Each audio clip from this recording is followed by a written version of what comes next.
Hello everyone, मैं आपका दोस्त मोहम्मद यूसुफ एक और नई वीडियो में आप सभी का स्वागत करता हूं, इस्तकबाल करता हूं। आज मैं इतिहास की एक ऐसी खूबसूरत धरोहर से आपका तारुफ, आपका परिचय करा रहा हूं, जिसे देखकर अंदाज़ा लगाएंगे कि इतिहास ने हमें कितना कुछ दिया है। दिल्ली की ऐतिहासिक धरोहर में आज मैं जिस जगह हूँ, ये उसके आसपास का एरिया है। देखिए, यहाँ आपको हमारा राष्ट्रीय पक्षी मोर दिखाई देगा।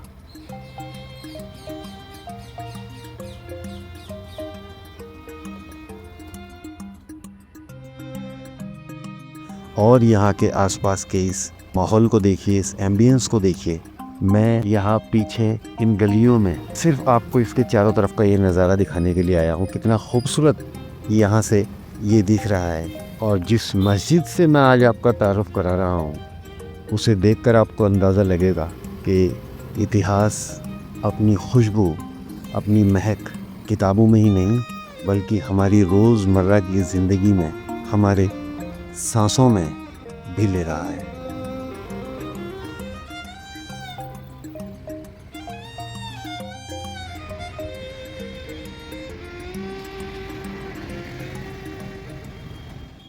ये खैरुल मनाजिल मस्जिद है।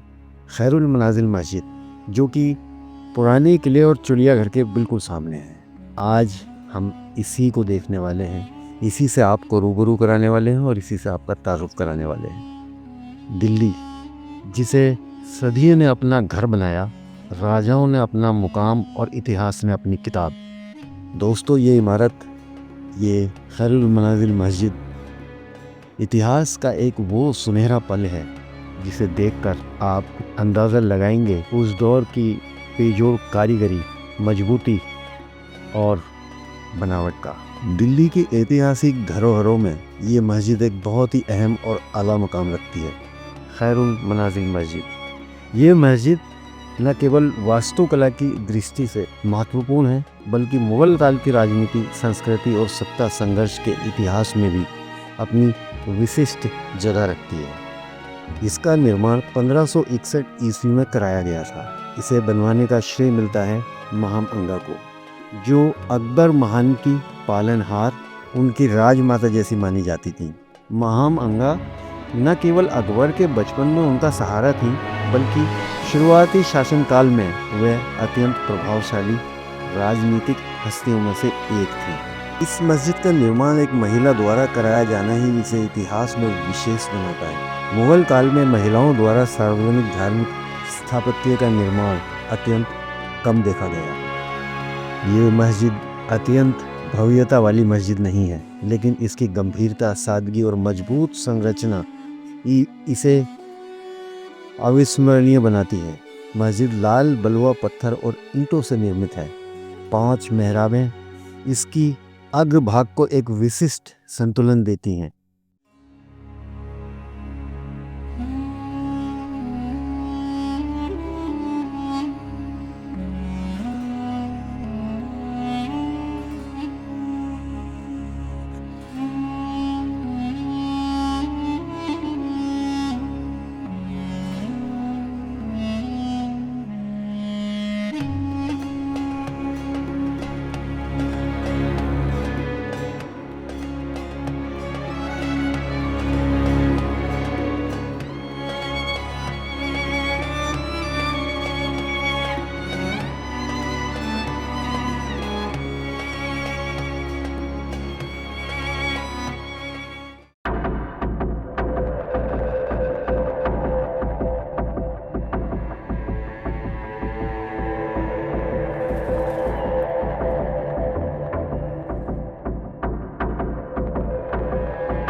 ये जो जगह आप अपनी स्क्रीन पर देख रहे हैं, ये शायद यहाँ किसी नेचर कॉल वगैरह के लिए यूज़ करने वाली ये जगह है।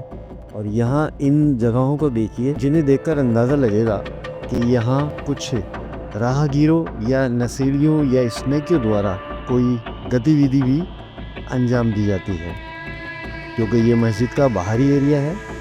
यहाँ पड़ा हुआ कूड़ा और गंदगी इस बात को दर्शाती है। ये दिखाना इसलिए ज़रूरी है क्योंकि ये ऐसा यहाँ नहीं होना चाहिए। इसकी देख रेख और इसकी केयर बहुत ज़रूरी है, और केयर तब होगी जब हम और आप मिलकर करेंगे।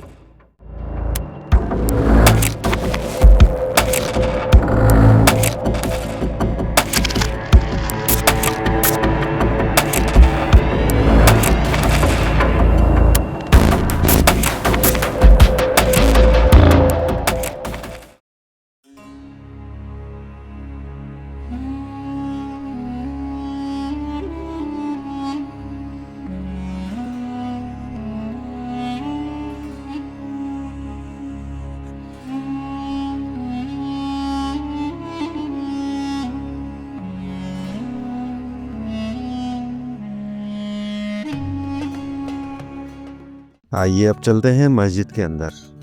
मस्जिद का आंगन बहुत ही साफ सुथरा और बहुत ही आलीशान और विशाल आंगन है। इसके आंगन में फैली शांति किसी प्राचीन मदरसों की याद दिलाती है। इस तरफ ये कुछ स्ट्रक्चर इस तरह का दिखाई देगा आपको, जिसमें नीचे और ऊपर दोनों तरफ कमरे बने हुए हैं, जिससे प्रतीत होता है कि यहाँ ये मदरसा भी मौजूद था जहाँ इस्लामी शिक्षा दी जाती थी। और ये इस तरफ भी ये इसी तरह का स्ट्रक्चर है।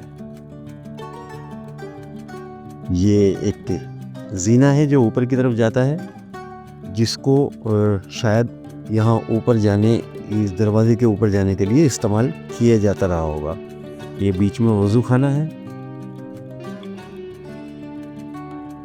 और ये प्रवेश द्वार के साथ वाली दीवार है, जिसको देखकर ये अंदाज़ा लगाया जा सकता है कि इसकी जो बनावट है कितनी चौड़ी और कितनी मजबूत है।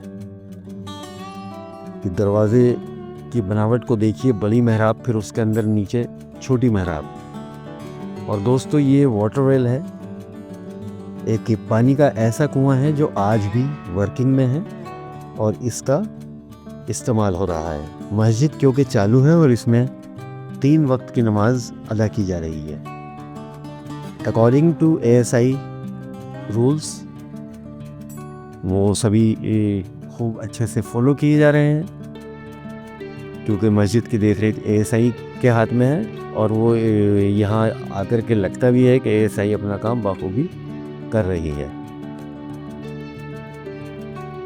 मस्जिद के खुलने का समय सूरज निकलने से और सूरज के ढलने तक का है, जो कि ASI के रूल्स में है। अब आप इस मस्जिद की बनावट को देखिए, यहाँ पत्थरों पर की गई कारीगरी और कारीगरों के हुनर को निहारिए।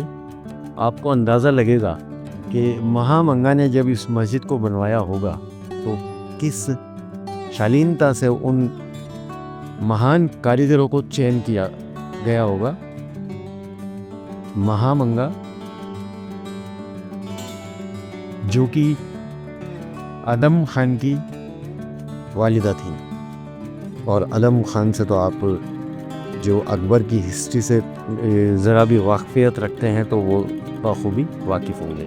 देखिए मस्जिद को मैं ये मेन दरवाज़ा है मस्जिद का, जिससे मैं अभी अंदर आया हूँ, और मैं इसको इस साइड से दिखा रहा हूँ आपको। देखिए यहाँ की बनावट देखिए।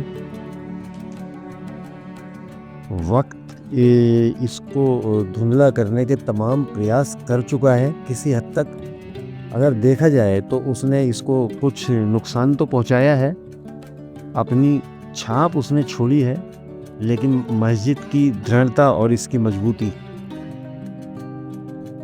बखूबी देखी जा सकती है। हर मेहराब, हर दर, उसकी शेप, शक्ल, सारी की सारी ये जितनी भी आश बनी हुई हैं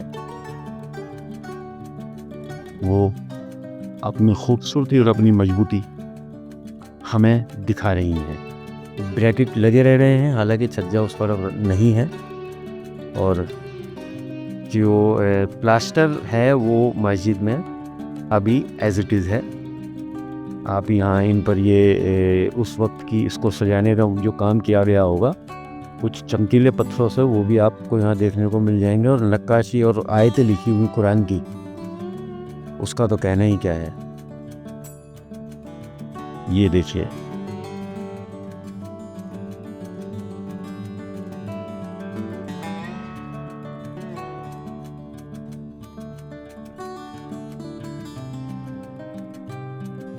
यूँ तो इतिहास में ऐसी बहुत सारी इमारतें हैं, लेकिन उसके बावजूद ये मस्जिद एक ख़ास और बहुत ही आला मकाम रखती है। यहाँ की ताखें और उन पर नक्काशियाँ, इन दरवाज़ों पर लगे ये सर्कल्स और इनमें लिखी हुई आयतें या बेल बूटे, इन ताखों पर की गई डिज़ाइनिंग, ये देखिए।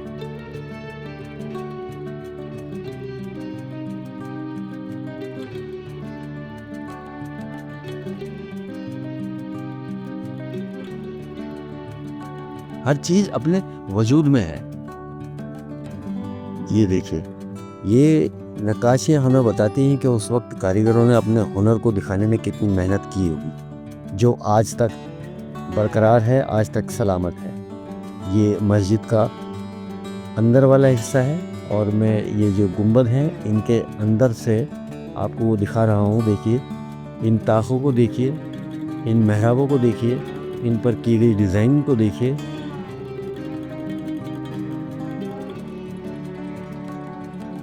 तो आप जानेंगे, समझेंगे कि उस दौर में उन कारीगरों ने अपने हुनर को कितनी बारीकी से और कितने शानदार तरीके से बना कर दिया है, जिसे आज तक हमने संजोए रखा है। तो दोस्तों, जब भी आपको मौका मिले एक बार इस मस्जिद में ज़रूर तशरीफ़ लाइएगा और देखिएगा, अगर मुमकिन हो तो नमाज भी अदा कीजिएगा। अब मैं इसके साथ ही इस वीडियो को मैं यहीं पर ख़त्म करता हूँ, इस उम्मीद के साथ कि आपको पसंद आई होगी। अगर पसंद आई हो तो इसको ज़रूर शेयर कीजिएगा, कमेंट करके मुझे बताइएगा भी। अपना ख्याल रखिएगा, अपनों का भी ख्याल रखिएगा और मिलते हैं और एक बहुत ही खूबसूरत सी वीडियो में आपसे मुलाकात करते हैं। तब तक के लिए जय हिंद दोस्तों।